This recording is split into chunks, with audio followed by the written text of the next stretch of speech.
Hello बच्चा, नमस्कार। कैसे हो आप सभी लोग? ठीक है आप सभी लोग? बताइए। उम्मीद करूंगा आप सभी मस्त होंगे, शानदार होंगे और अपनी पढ़ाई भी लाजवाब तरीके से कर रहे होंगे। तो मेरे प्यारे स्टूडेंट, मेरे प्यारे साथी, आज हम पढ़ने वाले हैं class 11 maths. New foundation batch हम लोग का, ठीक है। एक्सरसाइज 1.4, ठीक है ना। हम लोगों ने एक्सरसाइज 1.3 तक क्वेश्चन को सॉल्व कर लिया है, प्रश्नावली समाप्त कर ली है। आज हम पढ़ने वाले हैं एक्सरसाइज 1.4। तो भाई, अगर आप लोग को ये प्रश्नावली कठिन है तो भाई बिल्कुल भी घबराना नहीं है। आप लोग बस इस वीडियो पर एंड तक टिके रहिए। मैं 100% की गारंटी दे रहा हूं कि आपके माइंड में उतार के जाना है मैंने, ठीक है। चलो आओ भाई, स्टार्ट कर रहा हूं। क्वेश्चन नंबर 1 बहुत ही शानदार क्वेश्चन है, बस कॉन्सेप्ट है, ठीक है। देखिए क्वेश्चन नंबर 1 है मेरे प्यारे स्टूडेंट, निम्नलिखित में से प्रत्येक समुच्चय युग्म का, आपके पास समुच्चय युग्म दे रखे हैं, यानी जोड़े दे रखे हैं, एक एक्स और एक वाई के रूप में, ठीक है। तो बोल रहा है सम्मिलन ज्ञात कीजिए। ये जो युग्म का एक्स और वाई का सम्मिलन, सम्मिलन क्या होता है? इकट्ठा करके लिखना, मिलाकर लिखना, यही तो होता है सम्मिलन। सम्मिलन को हम बोलते हैं मेरे प्यारे स्टूडेंट यूनियन। क्या बोलते हैं? यूनियन। यूनियन को इससे दिखाते हैं यू से, ठीक है। इसके पीछे हम लोगों ने पढ़ा, क्या पढ़ा सर? सबसेट के बारे में, सार्वत्रिक समुच्चय के बारे में। और ये हम लोगों का सम्मिलन है। हम लोगों को ये एक्स और वाई जो है इसका सम्मिलन लिखना है, यानी मेरे प्यारे स्टूडेंट, एक्स और वाई का सम्मिलन यानी मिलाकर लिखना है इसके अवयवों को। तो एक्स सम्मिलन यानी यूनियन वाई हम लोग को बताना है। तो क्या करते हैं? तो कुछ नहीं करना होता है। आप इसको देखकर घबराना मत कि सर ये क्या क्या आ रहा है, कभी यूनियन आ रहा है, कभी सबसेट आ रहा है, क्या क्या आ रहा है सर। तो भाई बिल्कुल घबराना नहीं है। आपको बस एक्स और वाई के अवयवों को इकट्ठा करके लिखना है बस। और एक चीज याद रखना है, कोई भी अवयव मतलब उभयनिष्ठ ना हो, कोई भी अवयव दोहराए ना, कोई भी अवयव की आवृत्ति न हो, सिर्फ अवयव एक ही रहना चाहिए, उसकी पुनरावृत्ति नहीं होना चाहिए, ठीक है। इसके अवयव है एक्स के 1 3 5, वाई के 1 2 3। तो आपको इन सभी को लिखना है एक समुच्चय बनाकर। क्या है? 1 हो जाएगा, 3 हो जाएगा और ये 5 हो जाएगा। हमने एक्स समुच्चयों के अवयवों को लिख दिया है। अब वाई के अवयवों को लिखते हैं। क्या है? 1 है सर, 2 है, ये 3 है। ये हम लोगों ने लिखा ना। अब देखिए क्या कोई अवयव इसमें दोबारा है क्या, दोहरा रहा है क्या? जी बिल्कुल दोहरा रहा है। देखिए एक इसमें 2 बार है तो एक को कैंसल, एक को हटा दीजिए। और भाई 3 है क्या? जी बिल्कुल है, ये रहा, तो इसको भी एक गायब कर दीजिए। बस क्या बचा? 5 क्या है? नहीं है 2 बार, तो भाई हमारे पास बचा 1 3 5 और 2। इसको भाई हटाकर लिख देते हैं 2 को। बस ये हो गया हम लोगों का ए यूनियन बी। हम लोगों ने समुच्चय एक्स और समुच्चय वाई के अवयवों को एक में लिख दिया है, ठीक है। यही होता है सम्मिलन। क्लियर हो गया बात? मतलब सभी अवयवों को लिखना है आपको एक्स और वाई के, और जो भी दोहरा रहे हैं, जो भी अवयव भाई 2 बार आ रहे हैं, 3 बार आ रहे हैं, उसको सिर्फ एक बार लिखना है। जैसे इसी में कोई भी अवयव जो इसमें कोई भी अवयव हो, क्या वो दोहरा रहा है? नहीं दोहरा रहा है, वो सिंगल है, सिर्फ सिंगल है कि नहीं? आप बोलोगे चीज। अब आइए हम लोगों ने फटाफट क्वेश्चन नंबर 1 का पार्ट 1 भी क्लियर किया आसानी से, ठीक है। ए यूनियन बी ऐसे निकालेंगे। और बात आती है सर, एक होता है ए इंटरसेक्शन बी, यानी इस यू को ऐसे लिख देंगे, ये हो जाएगा इंटरसेक्शन यानी सर्वनिष्ठ जिसको बोलते हैं। और ये वाई, अगर आपको एक्स इंटरसेक्शन वाई निकालना है यानी सर्वनिष्ठ निकालना है तो कैसे निकालेंगे? आपको बस ये जो अवयव हैं 1 3 5 और 1 2 3, इसमें से बस उभयनिष्ठ खोजना है। जो उभयनिष्ठ रहेगा वही एक्स इंटरसेक्शन वाई हो जाएगा। तो भाई इसमें से क्या कॉमन है? एक्स में 1 है, इसमें भी 1 है, जी बिल्कुल है, तो लिख देंगे यहाँ पर। क्या 3 है इसमें? जी बिल्कुल है, ये रहा, दोनों में उभयनिष्ठ है तो 3 को भी लिख देंगे। और क्या सर 5 है? नहीं है, और कोई उभयनिष्ठ नहीं है, तो सिर्फ 1 और 3 हो जाएगा एक्स इंटरसेक्शन वाई। तो इंटरसेक्शन और यूनियन लिखना आ गया आप लोग को, मैं उम्मीद करूंगा आ गया होगा, ठीक है। इंटरसेक्शन लिखना है तो दोनों में कॉमन ढूंढना है, जो कॉमन है वो इंटरसेक्शन है। यूनियन निकालना है तो भाई जो सभी अवयव लिखना है, बस दोहराना नहीं चाहिए, ठीक है ना। चलिए अब इसका पार्ट 2 सॉल्व करते हैं। अब इसका पार्ट 2 सॉल्व करते हैं। पार्ट 2 है सर, क्या है मेरे भाई, सर बता रहा हूं अभी। पार्ट 2 है, क्या है सर, ए बराबर ए ई आई ओ यू और बी बराबर है ए बी और सी, यही ना है, क्या यही है, जी बिल्कुल है। अब भाई हमें लिखना है क्या, सम्मिलन ए यूनियन बी। तो कैसे लिखेंगे भाई, ए इसमें है इसमें भी है, इसको एक बार लिखेंगे, जो दोहरा रहा है भाई उसको एक बार, ठीक है। ई इसमें है नहीं है तो भाई लिख दीजिए, आई आई भाई लिख दीजिए, ओ लिखिए, यू लिखिए भाई, और इसमें क्या बचा, बी और सी। अब देखिए हम लोगों ने सिर्फ ई जो इसमें, सॉरी ए इसमें भी है ए इसमें भी है, दोनों रिपीट हो रहे हैं तो इन दोनों को एक बार लिख देंगे। क्या अब कोई अवयव जो है ऐसा रिपीट कर रहे हैं क्या, एक दो तीन चार पांच अवयव थे समुच्चय ए में और समुच्चय बी में तीन, हम लोगों ने कितना लिखा, एक दो तीन चार पांच छह सात, टोटल 8 अवयव हैं, हम लोगों ने लिखा 7। क्यों लिखा, क्योंकि भाई ए जो है वो दोनों में कॉमन था, जो कॉमन है उसको एक बार लिखना है, यानी दोहराना नहीं चाहिए कोई भी अवयव, ठीक है। चलिए उम्मीद करता हूं आपको पार्ट 2 भी क्लियर हो गया होगा। अब आइए पार्ट 3 पर। पार्ट 3 बोल रहा है ए बराबर ए बराबर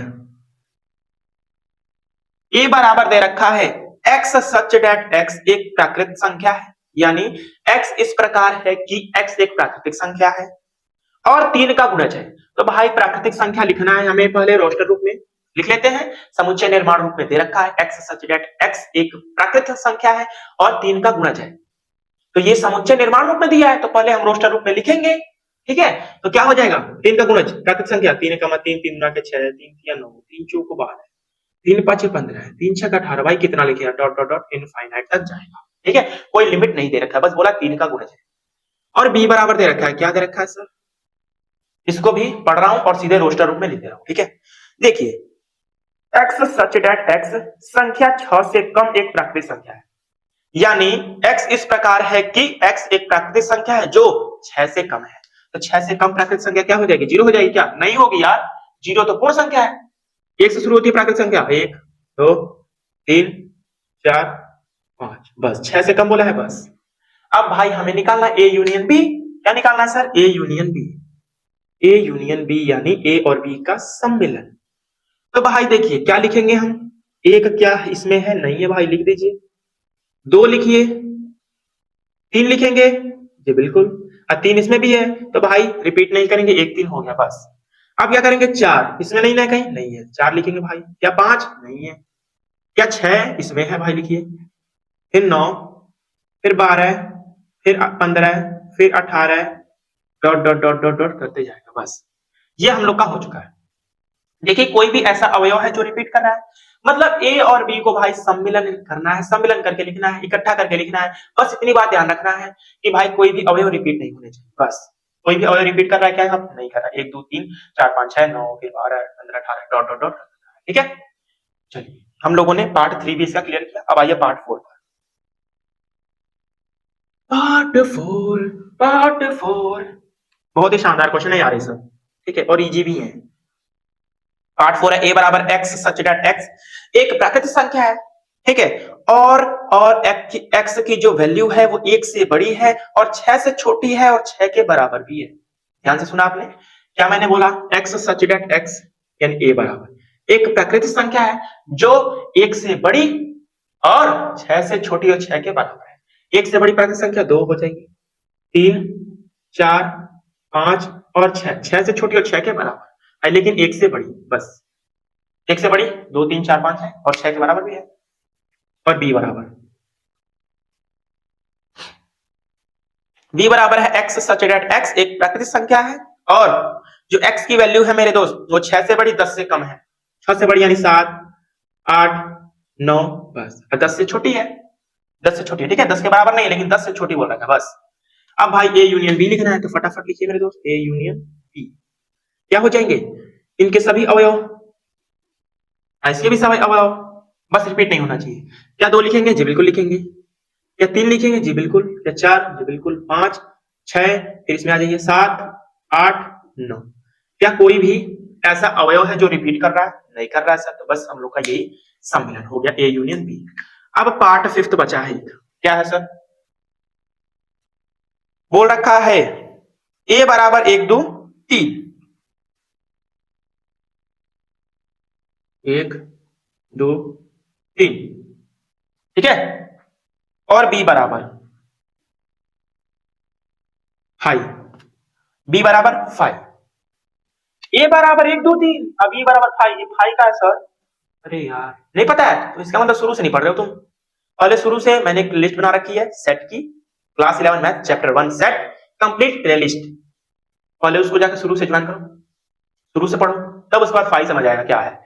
फाई एक रिक्त समुच्चय है, क्या है? रिक्त समुच्चय फाई, जिसमें एक भी अवयव नहीं होते हैं। इसका मतलब ये फाई जो है इसको हम ऐसे भी लिख सकते हैं, इसमें कोई अवयव है नहीं है। यानी जब कभी भी आपसे पूछे ए यूनियन बी, और बी जो होगा वो रिक्त समुच्चय होगा, यानी ए यूनियन फाई। अगर ये पूछे तो आपके पास आंसर आएगा ए। अगर ए इंटरसेक्शन फाई पूछे तो आपके पास आंसर आएगा फाई। क्लियर हुआ बात? क्या बातें क्लियर हो रही है? क्यों सर, क्यों यहाँ फाई आ गया? क्योंकि ए के पास 1 2 3 है, और भाई फाई जो है वो रिक्त समुच्चय, एक भी समुच्चय नहीं है, तो भाई इंटरसेक्शन में जो उभयनिष्ठ होता है उसी को लिखते हैं, तो भाई इसमें कोई उभयनिष्ठ नहीं है, तो रिक्त समुच्चय आ जाएगा। अगर ए यूनियन फाई पूछे तो भाई ए इसका आंसर आने वाला है, यानी यही, ठीक है। तो क्या जाएगा? 1 2 3 आ जाएगा, और क्या? 1 2 3, इसमें कोई समुच्चय नहीं, सॉरी इसमें कोई अवयव ही नहीं है, तो बस 1 2 3। ए यूनियन फाइव पूछे तो ए आंसर आएगा, अगर ए इंटरसेक्शन फाइव पूछे तो फाइव आंसर आएगा, ठीक है। तो हम लोगों ने पार्ट 1 में, सॉरी क्वेश्चन नंबर 1 में पार्ट 5 तक क्वेश्चन हम लोगों ने कर लिए हैं, बस 5 ही क्वेश्चन है। अब आइए क्वेश्चन नंबर 2 पर, ठीक है ना।